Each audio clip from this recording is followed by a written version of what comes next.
Studies show that breakups activate the same brain centers as physical pain and drug detox. That's why it hurts so bad.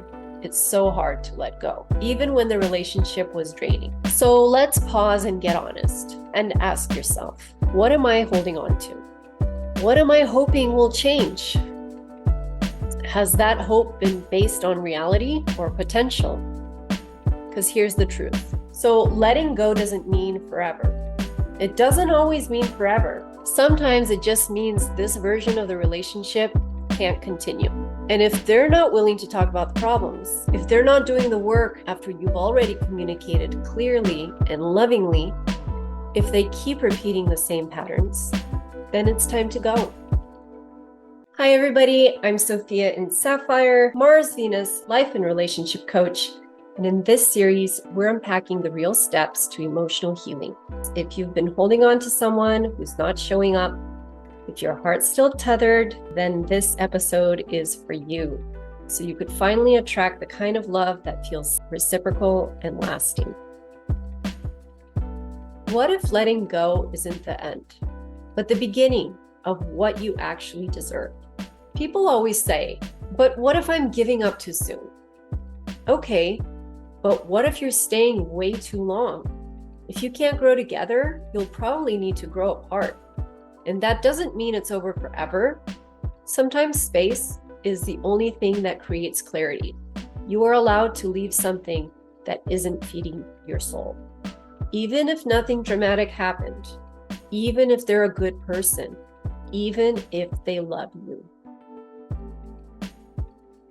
Healing is hard. Let's face it, healing is hard. But staying in a situation that's not helping you grow is even harder. Letting go doesn't mean giving up. It means giving yourself a chance to heal. So here's your permission slip, bestie. You don't have to keep waiting. You don't have to love them through it. You don't have to be their rehab. You don't have to be their life coach or their emotional ATM. I love that. You don't have to be their emotional ATM. Your only job is to come home to yourself. As John Gray says, you can't give love to someone who's unwilling to receive it. You can only meet someone where they're ready. So here are some undeniable signs that you're wasting your time. They don't communicate. If someone refuses to talk about the relationship, your feelings, or your future, they're not emotionally available, period. Another one is that they don't take feedback. If you express what's not working and nothing changes, that's neglect in disguise. Another sign, you're doing all the emotional labor. If you're the only one reading books, going to therapy, you're dating a project, not a partner. Another sign, if you keep saying maybe in the future. If everything feels like it's almost good, you're living in potential, not reality. When someone shows you they're not willing to grow, believe them. Stop clinging to who they could be. Look at who they are choosing to be today. John Gray teaches, quote, relationships thrive when both partners are motivated to grow, not when one person is trying to drag the other into healing. You're not here to play therapist. You're here to be met. And here's a reframe. Love is not enough. Mutual growth is. So ask yourself, am I staying because I want to or because I'm scared of being alone? You deserve to be chosen back consistently, enthusiastically, wholeheartedly. Letting go isn't weakness. Sometimes it's the most powerful thing you could do. So when to walk away. So here you are. Maybe you're holding on to someone, you know he's not right for you. Maybe you're still stuck in a fantasy, or maybe you finally ended things. Most women know it's not right from the beginning. They just come up with reasons to stay. Maybe you tell yourself he's a nice guy. Maybe you say we've already been together for years, or I don't want to start over, or maybe I just need to be more patient. But deep down, you're already tired. So start asking, what do I need to feel safe, seen, and nourished? What have I ignored in myself while trying to be enough for someone else? What version of me do I want to be? with or without them.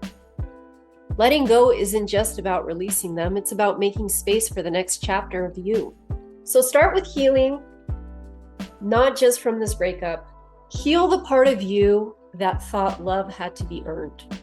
Heal the part of you that was afraid of being alone. Heal the part of you that ignored your needs because they had potential. And then from that healed place, you'll know when it's real next time. You won't need to chase or fix or prove, because you'll be showing up whole and attracting someone who's whole too. So let me end with a final mantra for you. So close your eyes and repeat after me. I release the fantasy. I trust reality. And I choose to meet love as the most honest version of myself. Because you're not here for gains, you're here for growth. And you're here for love that lasts. Thanks for joining me, guys. Drop a comment below and let me know what value you got out of today's video. And if you want a free workbook, 5 Secrets to Chemistry, Confidence, and Connection, grab it down below in the description. See you next time. See you next time, guys. Bye.